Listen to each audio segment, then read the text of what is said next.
आज से लगभग 5000 साल पहले जब दुनिया के अधिकतर हिस्सों में लोग छोटे छोटे कबीलों में रहते थे, तब भारत की धरती पर एक ऐसी उन्नत सभ्यता जन्म ले रही थी जिसने पूरे विश्व को चकित कर दिया। इस सभ्यता को हम आज सिंधु सभ्यता या हड़प्पा सभ्यता के नाम से जानते हैं। सिंधु नदी के किनारे सभ्यता का जन्म। सिंधु सभ्यता का विकास सिंधु नदी और उसकी सहायक नदियों के किनारे हुआ। ये सभ्यता लगभग 2600 ईसा पूर्व से 1900 ईसा पूर्व के बीच अपने चरम पर थी। इसका विस्तार आज के पाकिस्तान और उत्तर पश्चिम भारत तक फैला हुआ था। खोज की कहानी। सदियों तक ये सभ्यता मिट्टी में दबी रही। फिर 1921 में दयाराम साहनी ने हड़प्पा की खोज की और 1922 में राखालदास बैनर्जी ने मोहनजोदड़ो को दुनिया के सामने लाया। तब पता चला कि भारत में मिस्र और मेसोपोटामिया जैसी प्राचीन सभ्यता भी थी। उन्नत नगर योजना। सिंधु सभ्यता की सबसे बड़ी विशेषता थी इसकी शानदार नगर योजना। शहर ग्रिड पैटर्न में बसे थे। सड़कें एक दूसरे को समकोण पर काटती थीं।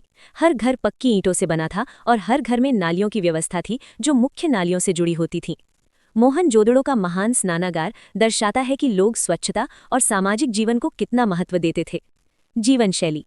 यहाँ के लोग शांतिप्रिय थे। वो सूती कपड़े पहनते थे, आभूषणों का प्रयोग करते थे और अच्छे कारीगर थे। मिट्टी के बर्तन, खिलौने, मोहरे और मूर्तियां उनके कौशल को दर्शाती हैं। कृषि और अर्थव्यवस्था। सिंधु सभ्यता की अर्थव्यवस्था कृषि और व्यापार पर आधारित थी। लोग गेहूं, जौ, चना और कपास उगाते थे। ये दुनिया की पहली सभ्यता थी जहां कपास की खेती के प्रमाण मिले हैं। व्यापार स्थल और बंदरगाह जैसे लोथल बताते हैं कि उनका व्यापार मेसोपोटामिया तक फैला हुआ था। प्रशासन और समाज। इस सभ्यता में अनुशासन और समानता दिखाई देती है।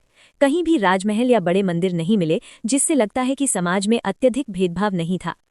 हथियार बहुत कम मिले हैं जिससे ये स्पष्ट होता है कि लोग युद्धप्रिय नहीं थे। धर्म और आस्था। लोग प्रकृति की पूजा करते थे। मातृदेवी, पशुपति मुद्रा, वृक्ष पूजा और पशु पूजा के प्रमाण मिलते हैं। उनकी लिपि आज भी अविभाषित रहस्य बनी हुई है। रहस्यमयी पतन। लगभग 1900 ईसा पूर्व के बाद ये सभ्यता धीरे धीरे समाप्त होने लगी। इसके संभावित कारण माने जाते हैं नदियों का मार्ग बदलना, जलवायु परिवर्तन, बाढ़ और सूखा। कोई बड़े युद्ध या आक्रमण के प्रमाण नहीं मिले, इसलिए इसका पतन आज भी एक रहस्य है।